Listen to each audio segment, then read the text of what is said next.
My name is Laksh. I'm extremely privileged to be a part of this August gathering. And before I start with the content which I'm going to deliver, I would reiterate what Anurag said. I mean, don't let your mains examination be another attempt, be another test series. Because what I did, even because I was ignorant about it, my one attempt was like one test series. So I didn't get through the first attempt. So I did that whole cycle again. Don't let that happen to you. Number two, do take a test series. It helps you condition, write your answers. And again, to just sum up what everybody said, preparation is a stock variable. You keep on accumulating whatever you say, whatever you've read over all these years. Because I can remember using context, using information, what I've read 3 years back into answers, what I've written in the recent examination. So it's a stock variable. It's not a flow variable. So keep on reading and accumulating it. Now, my objectives of this speech would be threefold. Number one, with respect to security, I would first of all tell you how do you tackle with this small but strategic aspect of the paper. Number two, I'll tell you how to write good answers. And number three, I'll tell you how to make it more relevant to what is happening in the current geopolitical scenario. And the second part of the whole thing would be the case studies. It's a very significant part of the paper 4 which comes. That's the case studies and how do you deal with case studies. Anybody from B school over here? I mean, if you're in a B school with a case study approach, you would know how to solve a dilemma, how to solve a case study. So coming to the security aspect, I mean, security has two aspects broadly. If you look at the syllabi, there is a static aspect towards preparation. That is, whatever is written in the syllabus. Let's say there's a syllabus context about organized crime, or we say there is a context about money laundering. So all of these need some theoretical background. And what I always advocate is that I write position papers on everything which is in the syllabus. Position paper is something like, let's say I read 3 journals about India's paramilitary forces. Like let's say about India's border management, because paramilitary forces are by and large used for border management. So I read 3 papers about India's border management, 3 or maybe 4. I read them and then I write down and make a synopsis. This is something which is called as a position paper in the research world. It would incorporate 3 things. Number one, whatever is written in all these papers.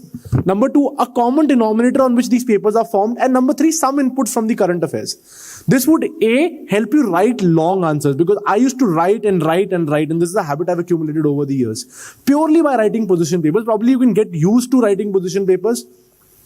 Let's say you read, let's say you talk about money laundering. Now you read 3 papers about money laundering anywhere. Let's say something on the International Monetary Fund, which says about money laundering, 3-4 papers. You read them, filter out what's relevant to you, and then write a 5-page position paper and retain it with you all the way till your preparation. This is going to help you in the last day of preparation. So this largely takes care of the static aspect of preparation, because security is not found in any one particular book. You will not be able to pinpoint on this book that this will give me something on organized crime, this will give me money laundering. No, preparation over here is largely, dynamic. So you need to keep making these position papers so that your knowledge gets accumulated. For instance, let's say money laundering is a very important aspect. That how do you launder money? So there's a method called starburst, there's a method called layering. You don't get these in newspapers with proper explanations. There would be a proper position paper on this, on the general trends of money laundering, of how world is struggling with money laundering, of what happened, how countries are dealing with, how domestic legislations. Just make a synopsis, if not a position paper. That is part 1. Second aspect is how do you deal with the current aspect. Now, all the issues which we face are largely related to what is happening presently in our world. So while newspaper, I would again emphasize on the fact that newspaper reading, if not newspaper note making, you need to be subconsciously aware as to what is happening in the world, especially with respect to the editorials which come in the major dailies. Now let's say I read 5 articles about, let's say the security threat in the South China Sea. Now I cannot go down to each and every article and start making notes. That is not a very, time optimal approach. What would I preferably doing is that I would read all these 5 articles and make a position paper out of it. Now this paper is going to work with me all the way. Which has the current aspects of the whole thing. Like, let's say, what is the problem within ASEAN? Why are they not giving a joint statement over it? Why is India concerned with the entire South China Sea dilemma despite being territorially distant from it? How does India fall into the geographical picture? So that is something which you can get over a good idea from the article. Second, a very important part, somebody from the forces told me a while back, when I was preparing. Always keep an India-centric perspective in your answers. If you're talking about South China Sea, make sure that one vector is always that how is India related to this? Because it's the Indian civil services, it's not some American civil services. Your vector must be directed at least one point. If there's a dispute in South China Sea, what is India's stake in it? Even if it's not asked specifically, that's the purpose of the question, because you're giving it with respect to the current thing. So keep an India-centric preparation whenever you are dealing with any aspect of security. And number 3, with respect to, how do you amalgamate these two? Let's say, I can take a hypothetical example. There was a recent question that the meridian for piracy has shifted from 65 degrees to 78 degrees. So in this question, if you loosely examine, you find that we're basically dealing with maritime piracy. So you need to have some fulcrum, some nebulous idea about what, thoda bahut idea hona chahiye na ki exactly hoti kya hai piracy.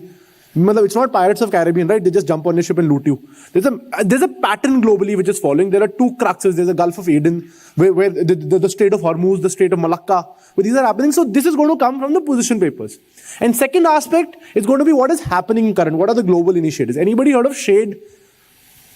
This is SHADE initiative of global maritime reconnaissance. How do global navies cooperate to deal with naval piracy? That's what you're going to get in the newspapers.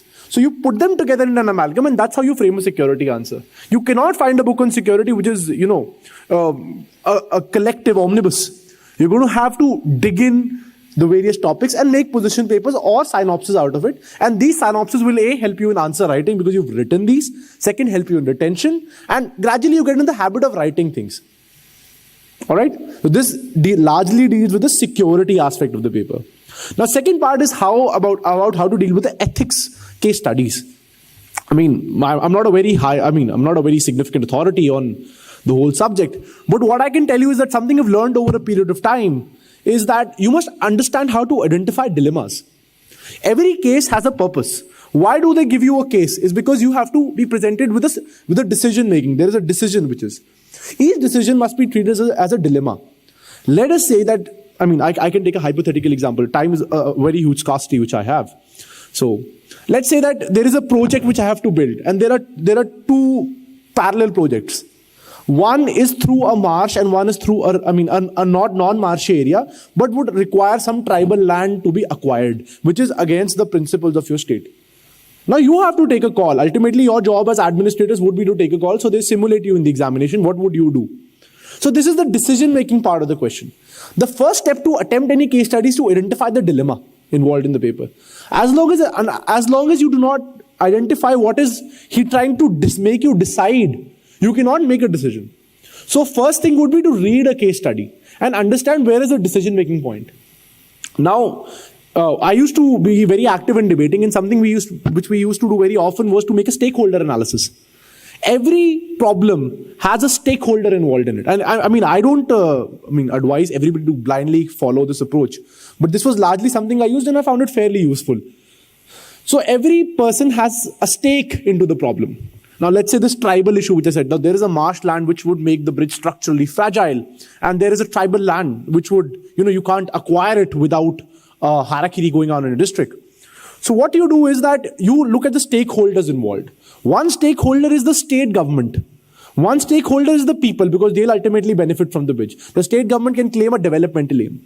One stakeholder is the tribal people whom you are acquiring. So you have to understand and balance out in the paper, write it down, that who gains what from the decision. आपने एक फैसला किया, you made a decision.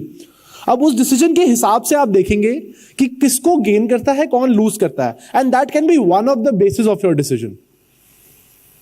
Second is to argue the decision on merits. बात ये होती है कि generally B school में केस स्टडीज प्रेजेंटेशन पे होती हैं, that there is a presentation, you have to basically you given a decision making and then you have to make a model out of it. That does not happen in the, you have to actually write down the various points, what is going on in your mind, what are the arguments. So stakeholder analysis can be one of the ways of taking a decision in the case. Second is probably to argue both sides and show very clearly that this side is favorable or that side is favorable. And the most ultimate thing is that you have to ultimately arrive at a decision. Because that is the purpose of a case study. What would you do in a situation? That's what the question says. Explain your course of action, or what would you do in a situation like that. So your decision outcome is very fundamental to any case study. And with respect to there are some kind of case study which generally ask you how would you approach a problem. Now that is not something that is like a sequential approach. Like let's say there was a question last year, I presume, that your district is facing a lot of, let's say, infant mortality. What would you do? Some questions like these come where there is no real decision-making dilemma involved. So sometimes you just have to list down the steps which are required. But again, given the preparation you have with answer writing, I think these questions you can take care of. The larger problem lies with the questions where a dilemma is involved. Because both sides of the decision will have some pros, some cons. And according to you, what is the right way to go about things is what has to be explained, argued upon. And that is what an ethics paper demands. It's a lot asking in 250 words, but ultimately that's what you have to compress it somehow and present it as logical as possible. And with that, I'm largely through with what I had intended to tell. And something which I can say is make your answers as structured as possible.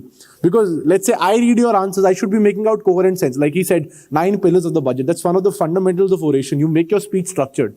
So let's say if I have to read out your answer to somebody, he has to derive some sense out of it. Information is plenty. Everybody knows a lot of things. But how do you condense it into structure? If your structure is correct, even if you've not elaborated, you will get some marks and on the higher side most likely. That is what my experience says. Thank you. Thank you so much.